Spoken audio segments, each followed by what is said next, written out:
fois qu'on a lancé ce concept, on l'a fait au niveau du village artisanal avec mon père Moulay et le président de la chambre de métier, que je tiens aussi à saluer, qui est notre partenaire direct, le président de la chambre de métier de Dakar, M. Maguette Mbou, M. Maguette Mbou, que je tiens vraiment à remercier, qui est notre premier partenaire aussi dans Solofi. Donc nous l'avons lancé, c'est juste pour donner un message aux Sénégalais. On ne peut pas avoir à une étude d'affaires d'al, filles, à une étude d'affaires yére, ceinture, accessoires, bon khalat, ñu leen fii bàyyi di dem di jënd loo xam ne ay made in China, Turkish, argent passe. Aujourd'hui, quand on a commencé ce projet, l'une des premières autorités bi ñu dajal mooy le docteur Pape Amadou Ndiaye, loolu tax ma koy remercier, parce qu'il ne s'est pas limité à ma casquette de Simon Y'en a marre sànni katu xeer,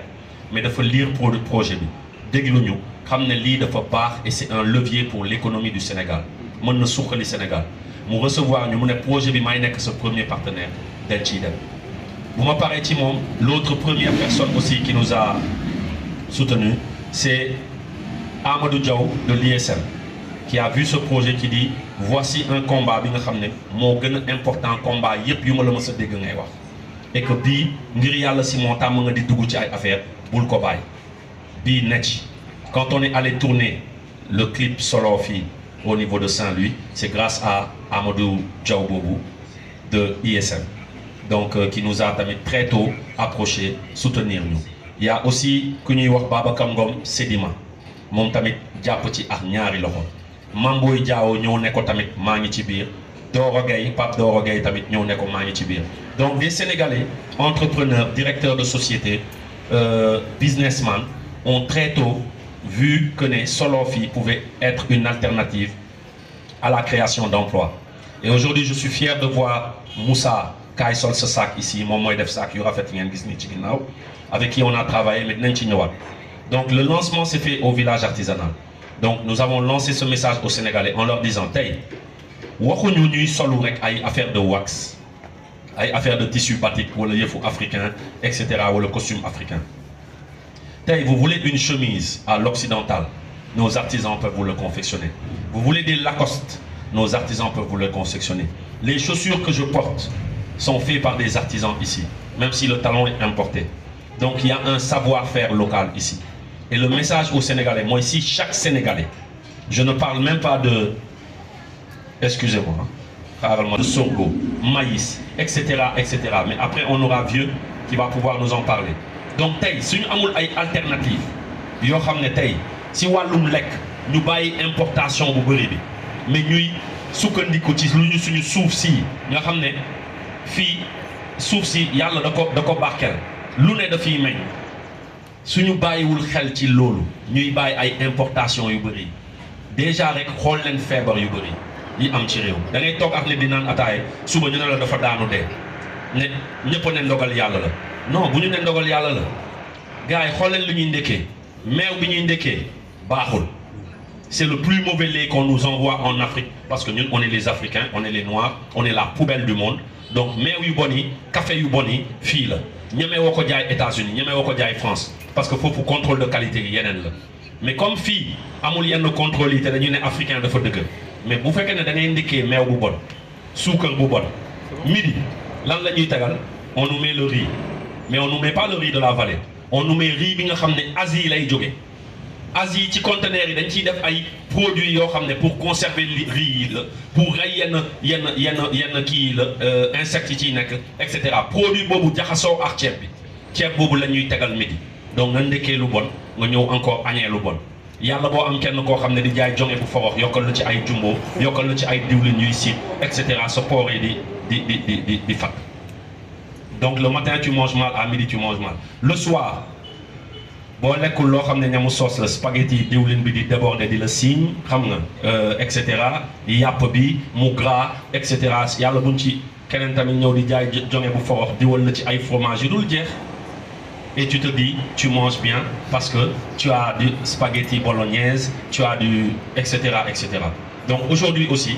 on est là pour parler d'alternatives par rapport à la nourriture. On ne peut pas avoir le fognon ici. On ne peut pas avoir le riz de la vallée, le riz Diola, le riz de Kolda. On ne peut pas avoir plein d'alternatives, le maïs, le mil, etc.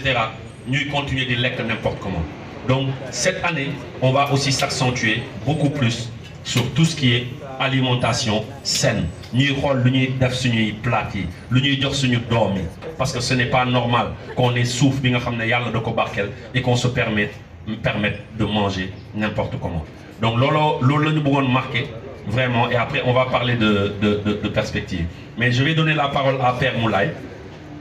mu wax ñu déjà naka la accueillir concept Solof yi et moom tamit au niveau du village artisanal yan difficulté la ñuy jànkoonte. ñooy confectionner yére yi économie bi day jóg par force. On n'a pas besoin d'un président de la République, d'un ministre, d'un directeur de société, d'un député pour nous le dire. Si chaque Sénégalais prenait conscience de cet argent, si on le laisse ici et qu'il circule, day booster sur notre économie. Si chaque Sénégalais, et j'ai une économiste à côté de moi, bi nga xam ne après war na si mën a gën a yaatal parce que moo ñu ko gën a maîtriser mais ñun suñu vision mooy loolu tey soxla nga chemise laaj ñu moo xam solo fii si suñu ay page Facebook wala Simon Kouka on peut te mettre en rapport avec des gens nga soxla costume on ne parle pas juste de tenue traditionnelle wala de tissu mais on parle de savoir-faire local nga soxla chaussure de ville ñu koy wax daal lu koj-koj nga soxla tey te bu ñu duggee village artisanal bi ñuy lancé on s'est rendu compte que ne mais daal la yi ñuy jënd yenn saa yi ci boutique yi au niveau des Champs-Élysées wala en Italie mais suñu gars yi seen bos mooy gën a dëgër te mooy gën a baax te coupe bi mooy gën a carré et pièce unique la parce que loxo moo ko defar yow yaa ko am du loo xam ne ci usine la jaar ñu koy dagg di teg dagg di teg dagg di teg donc je me dis que ces gens-là ils méritent la lumière. Donc depuis lors on a pris notre bâton de pèlerin wër nañu Sénégal on est allé à Ziguinchor on est allé à Kolda on est allé à Saint-Louis Thiès un peu partout au Sénégal pour rencontrer les artisans ñu wax ñu ñoom seen ay difficultés ñu wax ñu tamit seen vision ci Solof yi lan lañ ci war a yokk noonu tamit la ñu mujjee après dem Ngaye on a lancé tamit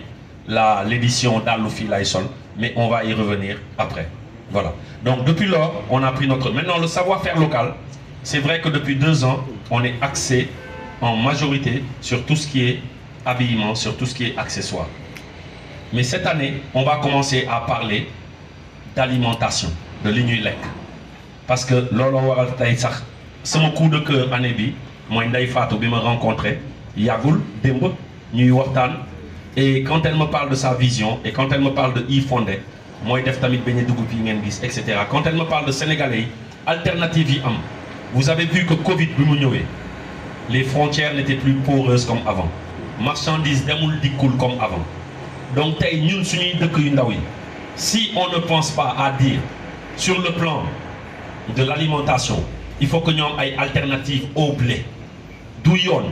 ñuy am ay pain looloo tax sax on a fait la conférence de presse ici dans la boulangerie Mbourou parce qu'ils font des pains à base de nebedaay ils font des pains à base de sorgho maïs etc. mais après on aura Vieux qui va pouvoir nous en parler donc tey suñu amul ay alternatives yoo xam ne tey si wàllum lekk ñu bàyyi importation bu bëri bi mais ñuy